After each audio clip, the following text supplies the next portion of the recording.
పెద్దలకి అందరికీ నమస్కారం.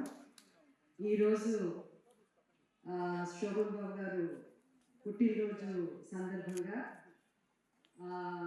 మా నరేష్ అవార్డు అందుకుంటున్నారు. చాలా సంతోషంగా ఉంది.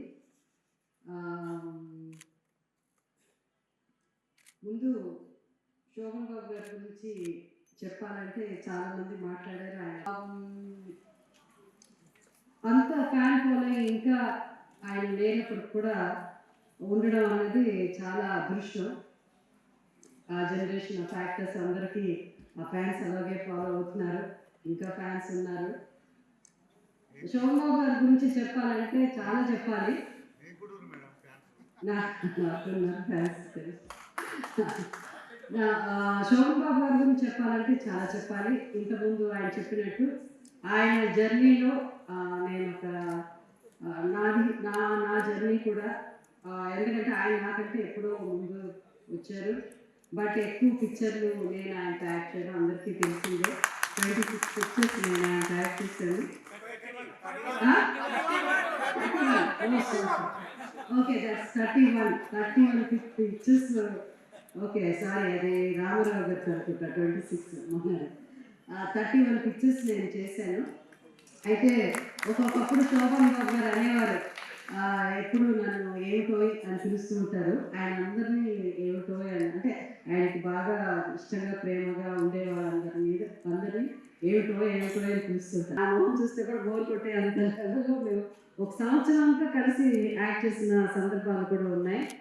నేను ఆయన దగ్గర నుంచి నేను చాలా ఇంటర్వ్యూస్లో మాట్లాడాను. ఇప్పుడు చాలామంది ఇక్కడ మాట్లాడాలి కాబట్టి నేను అవన్నీ చెప్పలేను. బట్ అఫ్కోర్స్ ఆయనకి ఉన్న డిసిప్లిన్ కానీ ఆయన వల్ల నేను కొంతవరకు ఏంటంటే 6 తర్వాత యాక్ట్ చేయకూడదు, మనం వచ్చి ఎంత యాక్టర్స్ అయినా మన కోసం, మన కుటుంబం కోసం కొంత టైం మనం కేటాయించాలి అని, అలాంటిది ఆయన వాళ్ళ ఫ్యామిలీ కోసమని చాలా చాలా బాగా బ్యాలెన్స్ చేస్తూ, ఆయన ప్రొఫెషనల్ ఫ్యామిలీ చాలా బాగా బ్యాలెన్స్ చేసిన వ్యక్తుల్లో ఆయన ఒక ఆయన. అండ్ అఫ్కోర్స్ ఆయన ల్యాండ్ గురించో రియల్ ఎస్టేట్ గురించో మీ అందరికీ తెలుసు. అది మాత్రం నాకు రాలేదు. అది మాత్రం నేను ఆయన ఎంత చెప్పినా నేను వెళ్ళలేదు.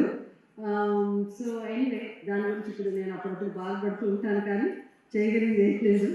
బట్ ఆయన ప్రేమ రోజు ఆయన సినిమాలు చూస్తాం, ఆయన కలుసుకునే రోజులు ఉండదు. ఎందుకంటే ఎన్నో ఒకటి కాదు, రెండు కాదు, ఎన్నో మెమరీస్. సో ఇవాళ మా నరేష్ అవార్డు అందుకున్నందుకు చాలా నాకు గర్వంగా ఉంది.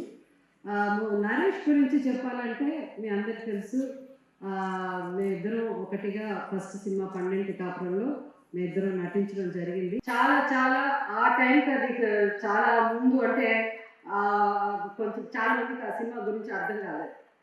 ఆ సినిమా అంతకుముందు చిత్రం పడాలే చిత్రం అనే సినిమా చాలా పెద్ద హిట్ అయింది. ఆ హిట్ అయిన తర్వాత నెక్స్ట్ ఈ సినిమా తీసిన తర్వాత దీంట్లో అయితే అన్ని రసాలు, ఎన్ని నవరసాలు ఉంటే ఆ నవరసాలు అన్నీ ఆ సినిమాలో one of the best performance Naresh. Unfortunately ఆ పిక్చర్ రాలేదు అనుకోండి, అది వేరే విషయం. బట్ ఒక యాక్టర్గా నిజంగా నాకు ఆశ, ఇప్పుడు ఎంత అదృష్టం తను చేసే క్యారెక్టర్స్, ఒక్కొక్క క్యారెక్టర్స్ అందరి నటులకు అలాంటి అవకాశం రాదు. సో తను చేసే క్యారెక్టర్స్, ఇంకా రాబోయే కొత్త డైరెక్టర్స్, కొత్త రైటర్స్ ఎంత గొప్ప క్యారెక్టర్స్ కూడా, అంటే ఇంతవరకు తెలుగు సినిమాలో చూడని క్యారెక్టర్స్ నరేష్ క్రియేట్ చేయగలరు, నరేష్ కూడా చేయగలరు. అంత గొప్ప నటుడు నరేష్. నిజంగా నాకు మా ఫ్యామిలీ, మా కజిన్ అని నాకు చాలా గర్వంగా ఉంది. ఎందుకంటే గొప్ప నటులను పేరు తెచ్చుకోవడం చాలా కష్టం. So is one of the best actor in our industry. Thanks. అలాగే ఆమె గారు, ఆమె ఎన్నో సంవత్సరాల నుంచి నాకు తెలుసు. నాకు ఆవిడకి, రవీంద్ర భారతికి ఎంతో I wish you all the best అండి. పాత వాళ్ళని మర్చిపోవట్లేదు, కానీ దూరం అయిపోతున్నాం, అలా వెనక్కి వెళ్ళిపోతున్నాం.